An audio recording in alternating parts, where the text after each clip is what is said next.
Hello student, तो आज हम लोग इंटीग्रेशन स्टार्ट करेंगे। बच्चों इंटीग्रेशन में यहाँ पर हम लोग आज सीखने वाले हैं x to the power n का ये इंटीग्रेशन। ठीक है, तो x to the power n का इंटीग्रेशन होता है बच्चों x to the power n plus 1 upon n plus 1, और यहाँ पर हम लोग एक इंटीग्रल कांस्टेंट c ऐड करेंगे।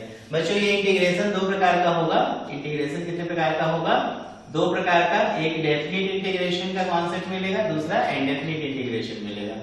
देखो पहला मैंने इनडेफिनिट लिख दिया और दूसरा लिख दिया डेफिनिट। अब पहले किसी को लिख लो। तो इनडेफिनिट इंटीग्रेशन अगर मैं बोलूं तो यहाँ पर x to the power n का कॉन्सेप्ट सीखने वाले हैं और यहाँ पे भी x to the power n का। लेकिन जब डेफिनिट बोलेंगे तो यहाँ पर लिमिट लग जाता है। क्या लग जाता है? लिमिट। बच्चों यहाँ पे अगर हमें इंटीग्रेशन करना हो तो n plus 1 upon n plus 1 करेंगे। इंटीग्रल कांस्टेंट c को ऐड करना होता है, चूंकि ये हमारा क्या है? इनडिफाइंड टर्म है। लेकिन यहाँ पर अगर करोगे तो देखो x to the power n plus 1 upon n plus 1 और यहाँ a टू b लिमिट हो जाएगा। यहाँ पे आप 1 बाय n प्लस 1 को आप बाहर करोगे तो x to the power n plus 1 तो b to the power n plus 1 minus a to the power n plus 1। इस तरीके से आप इंटीग्रेट कर सकते हो। देखो हमने x की जगह पे अपर लिमिट डाला माइनस x की जगह पर लोअर लिमिट डाला और ये 1 अपॉन n प्लस 1 को क्या किया? बाहर किया। बच्चों इस इंटीग्रेशन का आखिर क्यों हमें हेल्प यहाँ पर मिलेगा? क्या बिजनेस मैथ्स में हेल्प होगा? तो आपने देखो याद करो कि इंटीग्रेशन का मतलब क्यों करते हैं। देखो जैसे कि मान लो कोई भी ग्राफ बनाना होता है, मान लो हमें इसका डिस्टेंस निकालना है, a से b का डिस्टेंस निकालना है। तो बच्चों हमें a से b का जो डिस्टेंस निकालना है, मान लो ये ग्राफ है वेलोसिटी वर्सेस टाइम का, ठीक है, तो हम इसमें आराम से क्या करेंगे, यहाँ से यहाँ तक का एरिया निकाल देंगे तो हमें पता चल जाएगा कि a से b तक का डिस्टेंस। कोई कर्व मान लो इस तरह का, अगर मान लो कोई कर्व कुछ इस तरह का हो तो क्या करोगे? यहाँ पे तो कोई एरिया का फॉर्मूला निकलेगा नहीं। देखो यहाँ पे तो आपके पास कोई डिफाइंड फिगर नहीं, यहाँ पे तो ट्रेपेजियम बन रहा था, यहाँ पे किसी प्रकार का डिफाइंड फिगर नहीं है।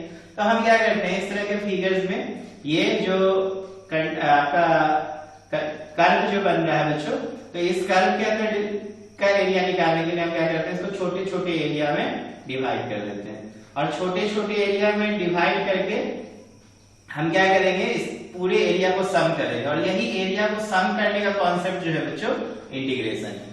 बात समझ रहे हैं ना? तो बेसिकली हम लोग इंटीग्रेशन करके ये वाला जो कर्व है ना, ये पूरा यहाँ से यहाँ तक का डिस्टेंस को फाइंड करने के लिए छोटे छोटे एरिया निकालने वाले हैं और छोटे छोटे एरिया का समेशन करेंगे तो इंटीग्रेशन बनता है। इसीलिए हम लोग इसको इस तरीके से क्या करते हैं, रिप्रेजेंट करते हैं। हम लिमिट लगा देंगे, जैसे a से b चले गए तो देखो हमको a से b यहाँ पर लिमिट मिल गया और y dx ये हमारे पास क्या मिल गया? इंटीग्रेशन का फंक्शन। और ये dx क्या है? क्योंकि मैं x एक्सिस पे कंसीडर कर रहा हूँ तो इसीलिए ये क्या हो जाएगा? dx छोटे छोटे एरिया को ले लिया। अगर मान लो यही मैं यहाँ पर लेता y एक्सिस पर इस तरीके से, समझ रहे हो ना? तो यहाँ पर क्या करते हैं हम लोग, i बराबर लिमिट जो भी है a टू b या b टू a जो आपको रखना है रख सकते थे और यहाँ पर क्या लिख देंगे? x dy। इस तरीके से हम लोग अगर इंटीग्रेशन करेंगे तो छोटे छोटे ये जो एरिया है उस सबका हम सम निकाल के यहाँ से यहाँ तक का फिगर फाइंड कर सकते हैं, जो भी फिगर हमसे पूछा जाए बिजनेस पॉइंट ऑफ व्यू से। बात समझ रहे हैं कि नहीं? इसलिए इंटीग्रेशन का बड़ा हेल्प होता है बीएमटी में भी। ठीक है, तो चलो आज हम लोग सवाल देखते हैं सिर्फ और सिर्फ x to the power n के रिस्पेक्ट में, that is x to the power n plus 1 upon n plus 1 divide और प्लस c। तो देखो सवाल किस तरह का पूछेगा, मैं इसको रेस कर रहा हूं।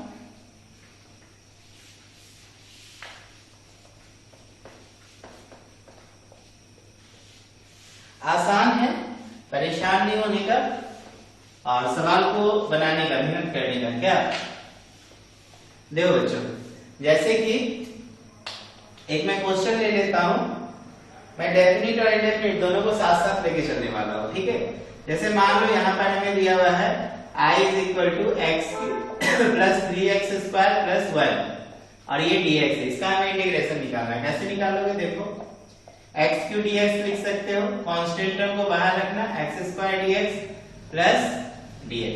अब देखो इसको आप कैसे लिखोगे, x to the power 3 plus 1 upon 3 plus 1 plus 3 x to power 2 plus 1 upon 2 plus 1 और x का क्या लिख लोगे? dx का x। तो ये देखो 1 upon 4 x4 plus 3 upon 3 x cube plus x। ठीक है, और यहाँ पर क्या लिखेंगे, इसको काट दो तो x to the power 4 upon 4 x cube plus x और प्लस क्या हो जाएगा सी। समझ में आ रहा है ना? तो इस तरीके से देखो इंडेफिनिट इंटीग्रेशन आपने किया और यहाँ पे सी को ऐड किया। तो ये सी क्या है बच्चों, ये सी इस पूरे फंक्शन को डिफाइन करने के लिए बनाया गया है, ठीक है। क्योंकि देखो हमें ये नहीं पता है कि हम यहाँ से चले और कहाँ पे पहुंचे, ये एग्जैक्टली हमें पता नहीं है। तो उस चीज को डिफाइन करने के लिए हमने इंटीग्रल कांस्टेंट सी को ऐड किया है, ठीक है। तो where c is called integral constant, integral constant. बच्चों मान लो इसी को अगर बोल देता कि ये जो कर्व है 1 से मान लो 2 पे गया है, x cube plus 3x square plus 1 dx। Same मैं क्वेश्चन ले रहा हूँ, ठीक है। तो देखो सब पूरा का जो इंटीग्रेशन करोगे तो ये आएगा ना, मैं डायरेक्ट लिख दे रहा हूँ। इसका इंटीग्रेशन करोगे तो देखो क्या आ गया 1/4 x टू द पावर 4, ये देखो x क्यूब हो गया और प्लस कितना x। और अभी हम c नहीं ऐड किए हैं क्योंकि यहाँ पे हमारे पास लिमिट दिया हुआ है 1 से 2। अब कुछ नहीं करना है आपको, क्या करना है सब में लिमिट पुट करना है। देखो 1/4 x4 ये 1 से 2 हो जाएगा और ये देखो x क्यूब 1 से 2 और यहाँ पर देखो x हो जाएगा 1 से 2। बस लिमिट पुट कर दो। तो देखो कैसे सॉल्व करोगे इसको, 1/4 x की जगह पे अपर लिमिट तो 2 पे power 4 minus 1 to the power 4 plus देखो 2 का क्यूब माइनस 1 का क्यूब प्लस 2 माइनस 1। अब देखो ये 1/4 2 पे पावर 4 2 टू जा 4 2 जा 8 2 जा 16 माइनस 1 प्लस 2 टू जा 4 2 जा 8 माइनस 1 और ये कितना हो गया 1।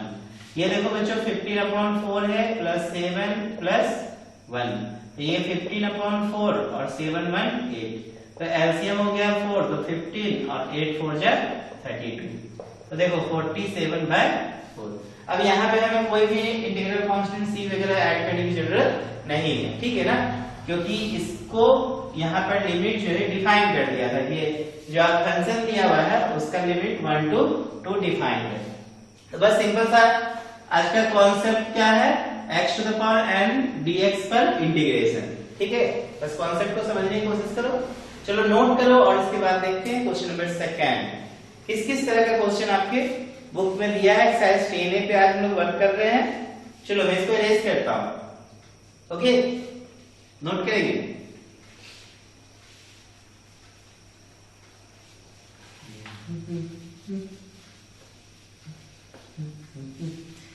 चलिए बेसिक मैथ्स का ये इंटीग्रेशन होगा, उसके बाद फिर हम लोग का स्टैटिकल मैथ्स से स्टार्ट हो जाएगा, मीन मीडियन मोड वगैरह, वो भी एक नए स्तर से सीखिएगा क्लास 12 में, ठीक है।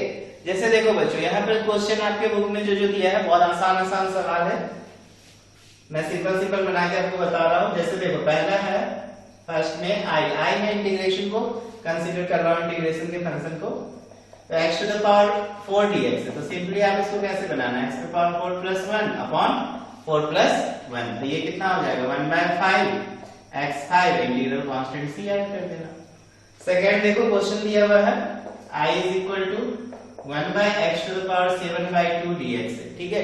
तो देखो इसको क्या करोगे, x to the power minus 7/2 dx कर देना और यहाँ पर देखो x to the power minus 7/2 plus 1 minus 7/2 plus 1 x to the power minus 7 plus 2/2 divided by minus 7 plus 2/2 आता है ना, सेम लेने ये देखो x to the power minus 5/2 और नीचे भी माइनस 5/2। तो इसको क्या करोगे, देखो माइनस 2/5 कर देना, x to the power minus 5/2 plus c। समझ में आ रहा है? चलो इसके बाद देखो थर्ड क्वेश्चन लेते हैं। जैसे थर्ड तक जस्ट मैंने बनाया था इस तरह का सवाल, x² माइनस 5x प्लस 7 और ये देखो dx है। कैसे बनाओगे, अलग अलग कर दोगे तो x² dx माइनस 5 बाहर करोगे तो x dx प्लस 7 बाहर करोगे तो dx। तो जी याद रखना dx का इंटीग्रेशन x होता है। तो देखो यहाँ x पे पावर n वाला कहानी x to the power 2 plus 1 upon 2 plus 1 minus 5 देखो x पे पावर 1 है तो x पे पावर 1 का integration x to the power 1 plus 1 upon 1 plus 1 और ये 7 into x। तो ये देखो 1/3 x cube minus 5/2 x square plus 7x plus कितना c। समझ में आ रहा है? तो इस तरीके से सवाल को बना सकते हो इंटीग्रल कांस्टेंट c को ऐड करने का, ठीक है। चलो नेक्स्ट देखो 4 नंबर में, जैसे मान लो सिर्फ i बराबर dx दिया है तो कंफ्यूजन मत होना, dx का इंटीग्रेशन c लिख के छोड़ देना, ठीक है ना। dx का इंटीग्रेशन x लिख के छोड़ देना और प्लस c ऐड कर देना। फिर देखो नेक्स्ट देखो बच्चों, जैसे कि एक आध कंफ्यूजन वाला भी कॉन्सेप्ट रहेगा, वो भी मैं क्लियर कर देता हूं। जैसे मान लो x + 1/x + 3 और dx दिया। अब देखो बच्चों यहाँ पर 1/x आ गया, तो चलो मैं कुछ कुछ फॉर्मूला यहाँ पे लिख देता हूँ। जैसे मान लो x⁴n dx का इंटीग्रेशन जब आए x⁴n + 1/n+1 करना प्लस c, जो कि इंडेफिनिट है। अगर मान लो 1/x dx रहे ना बच्चों, तो याद रखना इसका log x होता है प्लस इंटीग्रल कांस्टेंट c। मैंने e जोड़ा है, इसका बेस है, log का बेस होता है e। ओके, अगर मान लो e⁴x dx है ना, तो याद रखना e⁴x ही इसका इंटीग्रेशन होगा। a⁴x dx का integration a⁴x by log base a + c होता है। तो ये चार फार्मूला को आप एकदम रट जाओ, पूरा से रट जाओ, ठीक है ना। ये चारों फार्मूला बीच बीच में हेल्प करेगा, ठीक है ना। तो आज मैं ज्यादातर सवाल ले रहा हूँ x⁴n पर। हाँ, एक क्वेश्चन आ गया, देखो यहाँ पर हम लोग log लगाएंगे, क्योंकि ये x dx होगा और ये 1/x dx होगा। ये 3 बाहर करो तो dx हो जाएगा। देखो ये हो गया x⁴1+1/1+1। ये देखो log बेस x और ये 3 इंटू कितना x। तो यहाँ पे देखो बच्चों क्या लिखोगे 1/2x² plus log base x plus 3x plus integral constant क्या ऐड कर देंगे c। इस तरह से सवाल को बना सकते हैं, नहीं। चलो इसके बाद हम लोग देखते हैं नेक्स्ट क्वेश्चन। जल्दी से नोट करो, मैं इरेज करूंगा। ओके,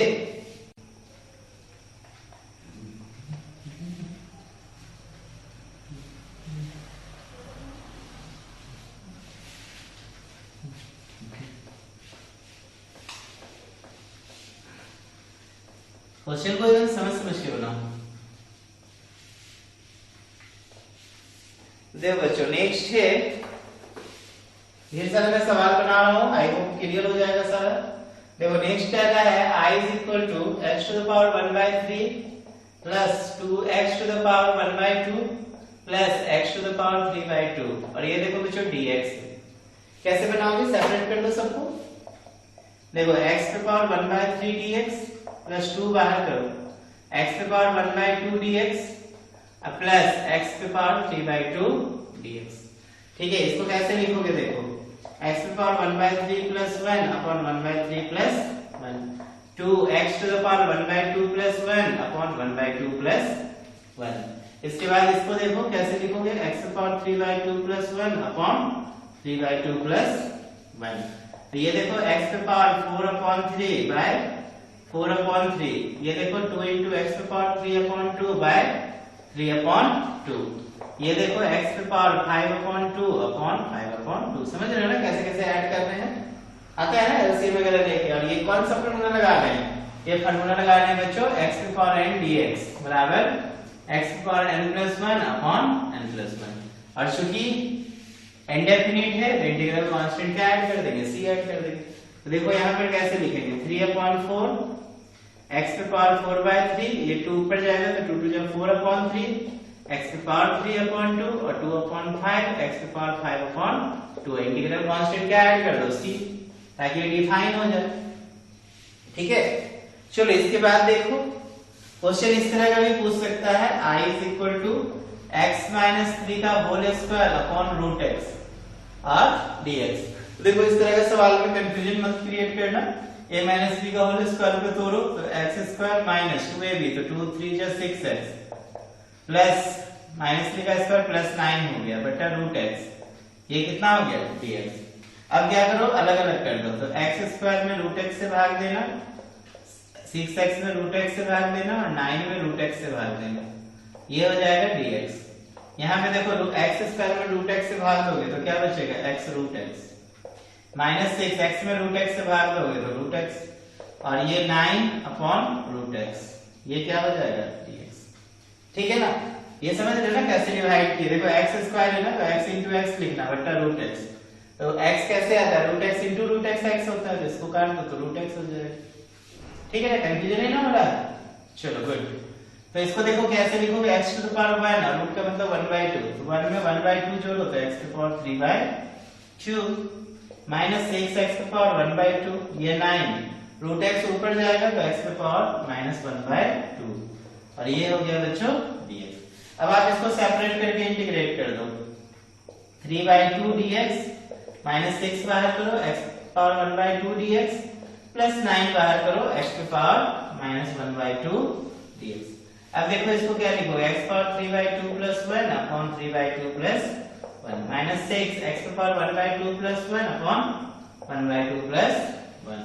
यहाँ देखो 9 x पे power minus 1/2 plus 1 upon minus 1/2 plus 1। क्या करोगे बताओ 3/2 में 1 जोड़ो तो 5/2 होगा ना। ये देखो 5/2 यहाँ से 2/5 बन जाएगा x पे पावर 5/2 और 6 into 1/2 में 1 जोड़ो तो 2 बाय यहाँ पे 3 आ जाएगा 3/2 को ऊपर ले गए तो x पे पावर 3/2 और माइनस 1 में 1/2 जाएगा तो प्लस आएगा प्लस ये ना ऊपर से। हाँ बिल्कुल तो ये हो गया 1/2 ऊपर चला गया तो 18 x पे पावर कितना 1/2। अब प्लस इंटीग्रल कांस्टेंट क्या ऐड कर देना c। समझ रहे हो ना बना सकते हो इस तरीके से। चलो बहुत अच्छा क्लियर हो रहा है ना। कुछ नहीं करो बस इसको जोड़ो लास्ट में c ऐड कर दो। चलिए आगे बढ़ते हैं इसको इरेज कर रहा हूं मैं नोट करेंगे।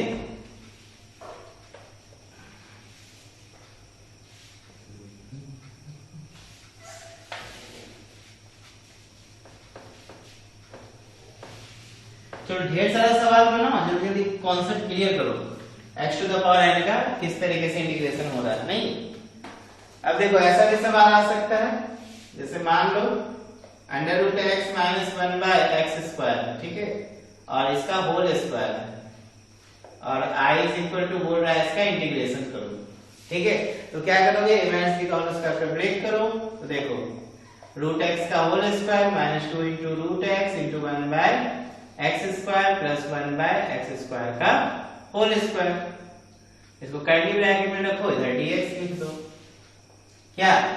फिर देखो यहाँ पे क्या करोगे रूट x का स्क्वायर करोगे तो x इसको काटो तो अब की बार देखो इससे ये कटेगा तो x रूट x बचेगा तो minus 2/x root x plus 1/x4 और ये हो जाएगा dx होगा ना x² का। ये काटना आ रहा है ना। अभी जस्ट मैंने बताया देखो रूट x अपॉन x² तो x इंटू x इसको इससे काट दो root x 1/x root x। Clear हो रहा है ना। चलो बहुत अच्छा। फिर देखो इसको कैसे आप करोगे तो अलग अलग करेंगे तो x dx माइनस 2 बाहर कर दो। देखो इसको ऊपर ले जाएंगे तो x में 1 में 1/2 जुड़ेगा तो 3/2 तो ऊपर ले जाओगे तो माइनस 3/2 dx। ये ऊपर जाएगा तो x पे पावर माइनस 4 dx। समझ रहे हो ना। तो ये कितना होगा देखो x power 1 plus 1 upon 1 plus 1 minus 2 x पे power minus 3/2 plus 1 minus 3/2 plus 1 plus x पे power minus 4 plus 1 upon minus 4 plus 1। ये 1/2 x² माइनस 2 इंटू अब देखो माइनस 3 में 2 जोड़ो तो 2 में से 3 माइनस 1/2 तो x में माइनस 1/2 है यहाँ पे भी माइनस 1/2 तो x power minus 3 upon minus 3। अब क्या करोगे देखो 1/2 x² ये माइनस माइनस प्लस 2 2 जा 4 x की पावर माइनस 1/2 और ये minus plus minus minus 1/3 x पे पावर माइनस 3 प्लस क्या जोड़ दो c। ये इसको आपको नीचे करना है तो नीचे कर सकते हो 1/x पे पावर माइनस 1/2 है तो 1/√x हो जाएगा और ये 1/3x³ हो जाएगा। ये x के नीचे आ सकता है ठीक ना या फिर यहीं पे रहने दो कोई प्रॉब्लम नहीं। समझ में आ रहा है कि नहीं। चलो नेक्स्ट क्वेश्चन देखते हैं। अब तो क्लियर हो गया ना कैसे बनेगा। चलो कोई दिक्कत नहीं ना। देखो एक क्वेश्चन इस तरह का है इसको कैसे बनाओगे ऊपर x³ प्लस 1 है और नीचे देखो x इंटू x माइनस 2 नीचे x² minus x minus 2 dx। इसका हम इंटीग्रेशन करना है। बच्चों हम लोग क्या करेंगे ना नीचे वाला को फैक्टराइज कर देंगे पहले। देखो x³ प्लस 1 रहने दो इंटू x माइनस 2 नीचे वाला को फैक्टराइज करो। देखो x² plus x minus 2x minus 2 देखो x में 2x जाएगा माइनस x बचेगा ना dx। अब देखो x³ प्लस 1 रहने दो इंटू x माइनस 2 नीचे में देखो x कॉमन लो तो x प्लस 1 माइनस 2 कॉमन लो तो x प्लस 1 और इधर क्या हो जाएगा dx। समझ में आ रहा है? यहाँ पे एक और काम कर सकते हैं, एक्स क्यू प्लस 1 को 1 का क्यू कर दो तो देखो ए क्यू प्लस बी क्यू का फॉर्मूला बन जाएगा। तो ऊपर हो जाएगा x plus 1 into x square minus x plus 1 into x minus 2। नीचे देखो x प्लस 1 दोनों में कॉमन ले लो तो x माइनस 2 और ये कितना, ये समझ में आया ना कैसे किए? नहीं समझ में आया तो देखो यहाँ पे मैं फॉर्मूला लिख रहा हूँ, A Q minus B Q a minus B into A square plus A B plus कितना बी स्क्वायर। तो उसी को हमने a की जगह पे x क्यू लिख दिया और 1 की जगह b की जगह पे 1 क्यू लिख दिया। ठीक है, अच्छा प्लस है तो यहाँ पे प्लस कर, यहाँ प्लस है तो ये प्लस, यहाँ प्लस और यहाँ पे क्या हो जाएगा माइनस। ठीक है ना, फॉर्मूला आपको पता होना चाहिए, ए क्यू प्लस बी क्यू ये होता है, ए क्यू माइनस बी क्यू में यहाँ पे माइनस हो जाता है और यहाँ पे प्लस हो जाता है। ठीक है ना। अब देखो x प्लस 1 से गया, x माइनस 2 से गया, अब तो आसान हो गया ना।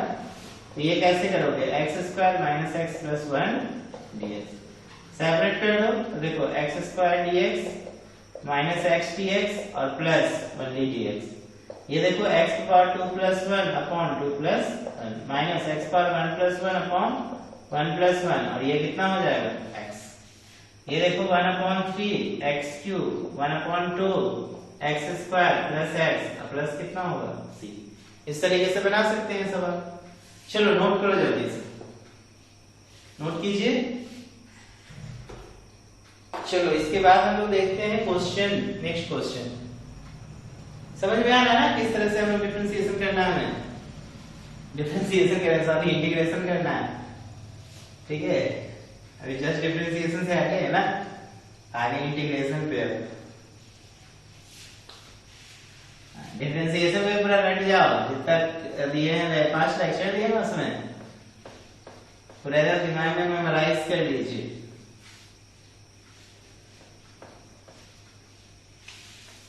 देखो बच्चों नेक्स्ट क्या सवाल कह रहा है। अब तो बस इसी तरह का क्वेश्चन है, आपको सेपरेट करते जाना है। चलो फिर भी 1-2 क्वेश्चन और देख लेते हैं। देखो जैसे क्वेश्चन है i इज इक्वल टू, ध्यान दो अंडर रूट एक्स है और ये x की पावर 3/2 है। ठीक है, और क्या दिया है बच्चों, x दिया है प्लस 5 और यहाँ देखो dx दिया है। इसका बोल रहा है इंटीग्रेशन निकालने के लिए। देखो क्या करोगे, रूट x इंटू एक्स कर दो।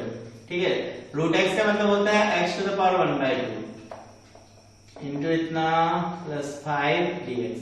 क्या करोगे बताओ, x टू पावर 1/2 को इससे मल्टीप्लाई करो तो x पावर 1/2 प्लस 3/2 होगा। देखो तो ये ऐड हो जाएगा, इतना इंटू इतना करोगे ना, पूरा तोड़ के बताओ। चलो कोई बात नहीं, 1/2 into x power 3/2 plus x power 1/2 into x plus 5 into x power 1/2। तो ये कितना हो गया, इसको देखो 1/2 में 3/2 ऐड कर लो तो कितना एलसीएम 2 सेम रहेगा तो 314/2 प्लस 1/2 में 1 जोड़ दो 3/2 प्लस 5x की पावर 1/2 और ये कितना dx। अब अलग अलग कर दो, ये तो 2 बच गया तो x square dx plus x की पावर 3/2 dx प्लस 5 बाहर करो तो x की पावर 1/2 dx। अब देखो ये क्या लिखोगे, x power 2 plus 1 upon 2 plus 1। ये देखो x power 3/2 plus 1 upon 3/2 plus 1। ये देखो 5x की पावर 1/2 प्लस 1 अपॉन 1/2 प्लस 1। समझ में आ रहा है। अब क्या करोगे, देखो यहाँ पे x cube by 3 plus x पे पावर देखो 3/2 में 1 जोड़ो तो 5/2 बाई हो जाएगा 5/2 प्लस 5x पे पावर 1/2 में 1 जोड़ो 3/2 डिवाइडेड बाय में 3/2। तो ये देखो 1/3 x cube plus 2 upon 5 x पे पावर 5/2 2 अपॉन 3 x और इंटू 5 दिए ना तो 2/3 इंटू 5 10/3 x पे पावर 3/2 प्लस क्या जोड़ दो c। समझ में आ रहा है। एक और इसमें क्वेश्चन को दिख रहा है a to the power x वाला कहानी, इसको भी देख लो, यहाँ पे बता दे रहा हूँ। i is equal to 1 plus 3 पे पावर x और x क्यूब dx है। ठीक है, तो देखना यहाँ पे पहचानना है x पे पावर n के रिस्पेक्ट में इसको नहीं तोड़ना, ये a पे पावर x है, मैंने अभी बताया है a पे पावर x dx का इंटीग्रेशन a पे पावर x और अपॉन हो जाएगा बच्चों log बेस a हो जाएगा। ठीक है ना, और इंटीग्रल कांस्टेंट c ऐड करते हैं तो यहाँ पे भी उसी तरह काम करना। देखो ये dx हो जाएगा, 3 पे पावर x dx हो जाएगा और ये x क्यूब dx हो जाएगा। तो देखो ये क्या करोगे, ये तो x हो गया और ये देखो 3 पे power x by log base e, a की जगह पे कितना 3 और ये हो जाएगा x क्यूब प्लस 1 3 प्लस 1। तो देखो ये हो गया x plus 1 by log base e 3 to the power x और ये 1 बाय 4 x पे पावर 4 प्लस इंटीग्रल कांस्टेंट क्या ऐड कर दो c। तो इस तरीके से हम लोग बच्चों सवालों को बनाते हैं। तो आई होप आपको समझ में आया होगा। बेसिक कॉन्सेप्ट था इंटीग्रेशन पे, जिसमें हम लोगों ने ज्यादातर सवाल किस पे बनाया बच्चों, हम लोगों ने ज्यादातर सवाल बनाया x पे पावर n dx पर, ठीक है ना। एक दो क्वेश्चन आया, एक आ गया e पे पावर x dx का और एक क्वेश्चन आया था a to the power x dx का। फिर से लास्ट में याद रखना x पे पावर n dx का इंटीग्रेशन x पे power n plus 1 by n plus 1 integral constant क्या जोड़ना c, e पे पावर x dx का इंटीग्रेशन e पे पावर x प्लस c और a पे पावर x dx का इंटीग्रेशन a पे पावर x बटा log base e plus c। याद कर लोगे सबको, ठीक है। चलो आज के लिए इतना ही, नेक्स्ट क्लास में फिर आगे बढ़ते हैं। Okay, thank you.